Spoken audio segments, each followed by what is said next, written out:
నమస్కారం అండి. నేను మీ doctor Nandi Rameshwararao, founder and CEO of realtor oxygen. Back with one more new video. ఇది చాలా కొత్తగా ఉంటుందని ఈ వీడియో. Recent experience, just 3-4 days back experience I would like to share. How the buyers, when they do not appoint an agent, when they do not go through a proper procedure, how they are likely to lose their money, likely to get affected, likely to get cheated అనేది మీకు నా experience share చేద్దామని video చేస్తాను. ఈ video first time చూస్తున్నా కనుక please subscribe the channel. So నాకు రీసెంట్గా యూకే నుండి ఒక కాల్ వచ్చిందండి. 1 year బ్యాక్ ఒక కాల్ వచ్చింది. అదే కస్టమర్ 1 year తర్వాత కాల్ చేశారు. 1 year బ్యాక్ ఏం జరిగింది, ఇప్పుడేం జరుగుతుందని మీకు చెప్తే మేబీ కొంతమంది ఇన్వెస్టర్స్కి ఇది ఉపయోగపడవచ్చు అని ఈ వీడియో చేస్తున్నాను. ఏంటంటే 1 year బ్యాక్ నా దగ్గర కన్సల్టెన్సీ తీసుకొని మాట్లాడారు. వారికి నేను చెప్పాను, ఇది 4 crores ప్రాపర్టీ. ఎంతండి? 4 crores ప్రాపర్టీ ఆర్ 4.5 రఫ్లీ.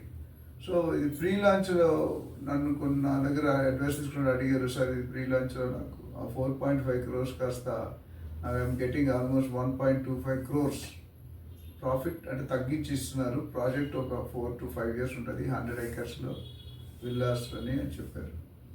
సో చెప్పినప్పుడు నా first call was, please do not enter into the pre launch offers madam, ఎందుకంటే ఇది అంత రెప్యూటెడ్ బిల్డర్ కాదు, అంత బ్రాండెడ్ బిల్డర్ కాదు, ప్లస్ అంత హిస్టరీ కూడా నాకున్న అనుభవంలో లేదండి అని చెప్పాను.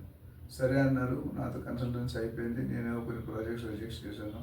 ఇక నా వంటూ ఏ ప్రాజెక్ట్స్ ఉండవు కాబట్టి సో అయిపోయింది. తర్వాత మ్యాట్రిక్స్ క్లోజ్. వాళ్ళు నాతో మాట్లాడలేదు. 2-3 సార్లు జస్ట్ అదే ఫాలో జెంటల్ రిమైండర్ పెడితే we have close the transaction, thank you doctor గారు అని చెప్పారు.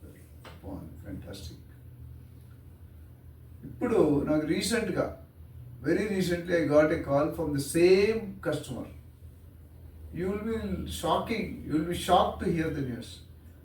1.25 crores, close to 1.25 crores is paid almost 10-11 months back for a pre-launch offer. I cannot reveal the project name and all this because this is a media. So 3 monthsలో permission with ఎరా వస్తుందని చెప్పారు. 3 months అయింది, so కట్టారు. 6 months అయింది, కట్టారు, అంటే wait చేశారు. 9 months అయింది. ఈరోజు క్లోజ్ టు 1 year అయింది. ది ప్రాజెక్ట్ ఎక్కడ వేసిన గొంగలకుండా అంటే అదే స్టేజ్లో ఉంది ప్రాజెక్ట్. అంటే దీన్ని బట్టి మీకు ఏమవుతుంది ఇన్వెస్టర్స్?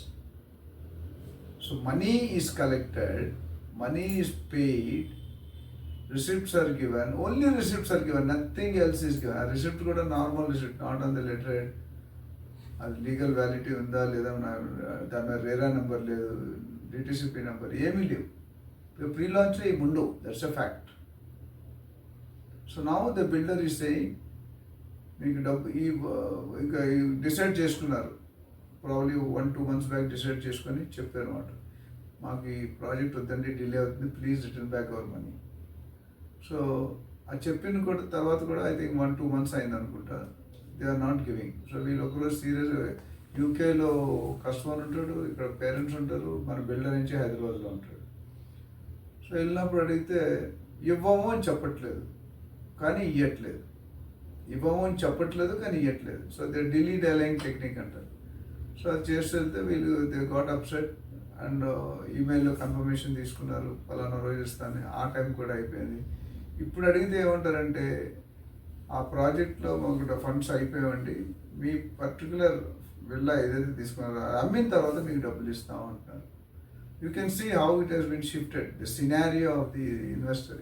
ఇన్వెస్టర్ పరిస్థితి ఏంటండి, ఎక్కడో దూరం యూకే యూఎస్ వెళ్ళి రాత్రులు పగులు కలిసి కష్టపడి ఆ డబ్బుని ఇక్కడ తక్కువ మంచి రిటర్న్స్ వస్తాయి కదా అని ఇక్కడ ఇన్వెస్ట్ చేస్తే నా గర్క నా ఘాటుక అయిపోయింది. అంటే what I'm trying to tell is, investors don't hurry up, don't be emotional while taking decision అండి. ఎందుకంటే మన కష్టార్జితం. అయితే బిల్డర్లు అందరూ మోసం చేస్తారని అనట్లేదండి, మనం బిల్డర్ మోసం చేయట్లేదు, మనం మోసపోతున్నాం. మనం మోసం అవ్వడానికి, వాళ్ళకి మోసపోవడానికి అవకాశం ఇస్తున్నాం. నేను చాలాసార్లు చెప్పాను. ఎందుకంటే మనం ఇన్వెస్ట్ చేసేటప్పుడు మన డబ్బుని ఎంత జాగ్రత్తగా చూసుకోవాల్సిన వాళ్ళు. Please try to spend some time on the project with the builder, with the agent, with the location, with the area, with the state, ఇది కంట్రీ. ఎందుకంటే మీరు ఎక్కడ ఇన్వెస్ట్ చేస్తున్నారో ఆ location important, project technicals important, branding important, ముఖ్యంగా developments and permissions are very very very important. ఇది కనుక మీరు చూసుకోతే డెఫినెట్గా you are bound to enter in to problem. ఒక్కసారి ఇంకా లీగల్గా మనం ఇప్పుడు అది మీరు ఇందాక చెప్పిన ఎగ్జాంపులే, లీగల్గా వెళ్ళాలంటే the lawyers are demanding anywhere between 10 to 15% to get out of the problem. అంటే imagine what is the amount. మీకు కొద్ది బెనిఫిట్ వచ్చి ఉండొచ్చు, బెనిఫిట్ కంట బెనిఫిట్ వచ్చేదాంట్లో పోయేది ఎక్కువ. So kindly this my experience I wanted to share. If somebody wants any of the investor or buyer or purchaser want more clarity on this kind of technical problems or legal problems, you can always contact me. We are here to support you, protect you. Thank you very much.